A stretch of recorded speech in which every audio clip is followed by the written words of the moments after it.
Problem number 16. వాడు ఒక పట్టిక ఇచ్చాడు. కొనుగోలుదారుడు వస్తువులను వాపసు ఇచ్చే రీతిని చూపుతుంది. దత్తాంశము 100 అమ్మకపు స్టోరులకు సంబంధించింది. పాయిజాన్ విభాజనాన్ని కనుక్కోండి. ఇక్కడ విభాజనాన్ని నిర్మించమన్నాడు. ఓకే, సో ఇవి ఇంపార్టెంట్ ప్రాబ్లమ్స్, మాక్సిమం ఎగ్జామ్ లో అడిగే ప్రాబ్లమ్స్ ఇవి. పాయిజాన్ విభాజనాన్ని నిర్మించమన్నాడు. ఓకే, మనకి పాయిజాన్ విభాజనం నిర్మించాలంటే మనకి ఏం కావాలి? ఏంటి పాయిజాన్ విభాజనం ఫార్ములా ఏంటి? మనకి పాయిజాన్ విభాజనము is equal to P of R. P of R is equal to e to the power minus m to the power R by R factorial. అవునా? సో ఇది పాయిజాన్ విభాజన నిర్మాణం. దీన్ని మనం నిర్మించాలంటే మనకి m కావాలి, r కావాలి. అవునా? సో m అంటే ఏంటి? అంకమధ్యమం. m అంటే ఏంటి? అంకమధ్యమం కావాలి. సో మామూలుగా మనం అంకమధ్యమాన్ని ఏ విధంగా లెక్కిస్తామంటే n ఇంటూ p అంటాం పాయిజాన్ విభాజనంలో. n ఇంటూ p అంటే ఏదైనా ఒక ఘటన యొక్క సంభావ్యత ఇస్తే దాన్ని p అనుకుంటాం, మొత్తము అంశాలని n అనుకుంటాం, n ఇంటూ p చేస్తాం. బట్ ఇక్కడ సంభావ్యత అనేది ఇవ్వలేదు, ఒక దత్తాంశం ఇచ్చాడు. అవునా? సో ఎప్పుడైతే ఇట్లా దత్తాంశం ఇచ్చాడో దానికి అంకమధ్యమాన్ని మనం ఇంతకు ముందు మనం బిజినెస్ స్టార్టింగ్ లో మనం ఎట్లా అయితే చేసామో యాక్చువల్ అంకమధ్యమం ఫార్ములా యూజ్ చేసుకుంటూ చేయాలి. ఏమవుతుంది అప్పుడు? అంకమధ్యమం is equal to sigma FX by N. గుర్తుందా? విచ్ఛిన్న శ్రేణిలో formula sigma FX by N. ఇది అంశాల సంఖ్య x అనుకున్నాం, దీన్ని పౌనపున్యం f అనుకున్నాం. Then FX by N. N అంటే పౌనపున్యాల మొత్తము. ఎన్ అంటే ఏంటి? పౌనపున్యాల మొత్తము. ఇక మనకు కావాల్సింది ఏంటి? ఎఫ్ఎక్స్ కావాలి. F into X. So 4 into 0. ఆ క్యాలిక్యులేషన్ చేయండి. 4 ఇంటూ 0 0. 14 1 జా 14. 23 into 2 46. And 23 into 3 69. Okay, next 72, next 45, next 54. ఓకేనా? దీని టోటల్ చేయండి. దీని టోటల్ 300. టోటల్ ఎంత? 300. దెన్ ఇప్పుడు అంకమధ్యమం formula FX by N. FX ఎంత? 300 బై ఎన్ ఎంత? 100. That is equal to 3. ఏంటి 3? అంకమధ్యమం. సో పాయిజాన్ విభాజనములో అంకమధ్యమాన్ని మనం ఏమంటాం? దేంతో సూచిస్తాం? అంకమధ్యమము m ఇజ్ ఈక్వల్ టు, పాయిజాన్ విభాజనంలో అంకమధ్యమానికి సూచించేది m. m is equal to 3. So ఇప్పుడు మనకి m వాల్యూ వచ్చేసింది. దెన్ ఎప్పుడైతే m వాల్యూ వచ్చేసిందో ఇక మనకు కావాల్సినవి r. r అంటే ఏంటి? ఇగో ఇవి వాడు ఇచ్చిన x విలువలు. ఓకేనా? లేదా ఇక్కడ మనం దాన్ని p ఆఫ్ x అని కూడా రాసుకోవచ్చు. ఇంతకు ముందు చెప్పాను కదా, p ఆఫ్ x అనుకున్నప్పుడు అక్కడ ఏమవుతుంది చెప్పండి? m to the power x అవుతుంది, x ఫ్యాక్టోరియల్ అవుతుంది, అంతే. So x is equal to r అనుకోవచ్చు, x ఇజ్ ఈక్వల్ టు మనం x అని కూడా తీసుకోవచ్చు. కన్ఫ్యూజ్ కాకండి. e to the power minus m to the power x by x factorial. లేదు, మీరు r అని కూడా రాసుకోవచ్చు. e to the power minus m into m to the power r by r factorial. So కాకపోతే r is equal to x అవుతుంది అప్పుడు. ఓకేనా? Then మీరు ఇట్లా రాసుకున్నారు అనుకోండి, ఏం కన్ఫ్యూజ్ అవ్వకండి. r is equal to x అనుకోనినా అని రాసుకోండి, అంతే. r is equal to x అంటే x వాల్యూస్ అన్ని r వాల్యూస్ అయిపోయినాయి. ఓకేనా? అంటే ఇప్పుడు r is equal to 0, r is equal to 1, r is equal to 2, r is equal to 3, r is equal to 4, r is equal to 5 and r is equal to 6. ఒక్కొక్క దానికి ఒక్కొక్కటి చేయాలి. So first one మనం విభాజనాన్ని నిర్మిస్తున్నాం. ఓకేనా? విభాజనాన్ని నిర్మిస్తున్నాం. So r values. ఓకేనా? సో r వాల్యూస్ ఏమేమి ఇచ్చాడు మనకి? 0 1 2 3 4 5 6. ఓకేనా?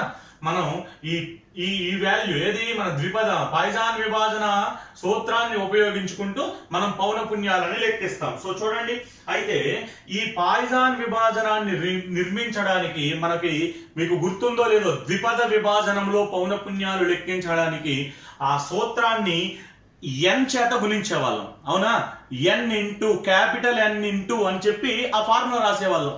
సేమ్ ఇక్కడ కూడా మనం పౌనపున్యాలను లెక్కించడానికి n ఇంటూ, ఓకేనా, e to the power m into m to the power r by r factorial.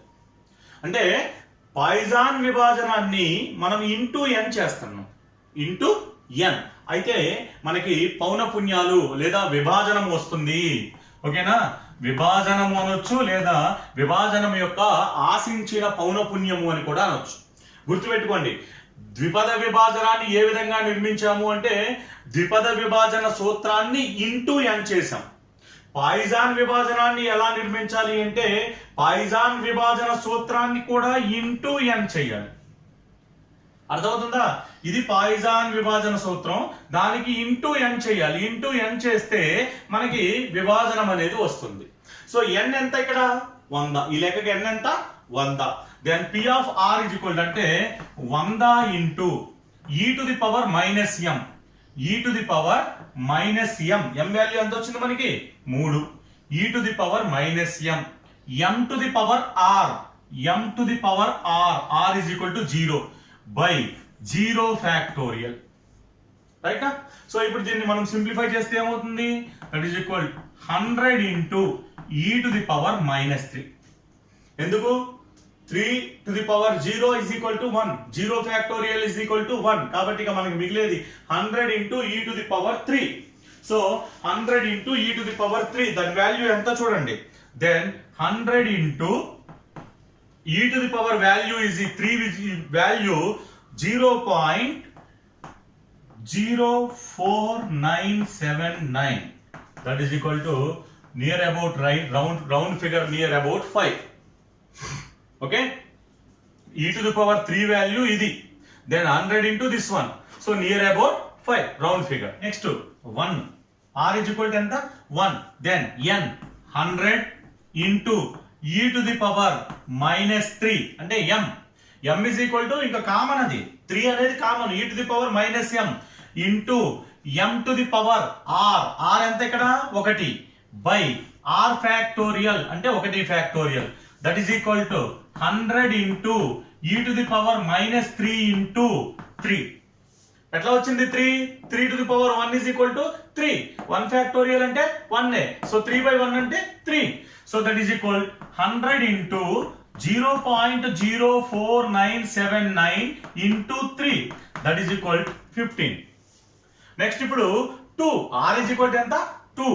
So 100 into 100 into e to the power minus m into m to the power r. r అంటే ఇప్పుడు 2 by r factorial. r factorial అంటే 2 factorial. So that is equal to 100 into e to the power minus 3 into 3 square అంటే 9 by 2 factorial అంటే 2 into 1. So 2 into 1 అంటే 2. So that is equal to 100 into 0.04979 into 4.5. That is equal to 22. ఎంత వస్తుంది?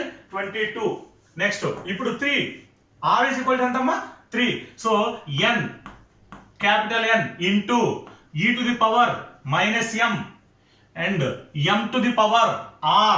r అంటే ఎంత ఇప్పుడు 3 by r factorial 3 factorial. That is equal to 100 కి 100 into e to the power minus 3 కి e to the power minus 3 into 3 cube అంటే ఎంత వస్తుంది? 3 cube. 3 into 3 into 3.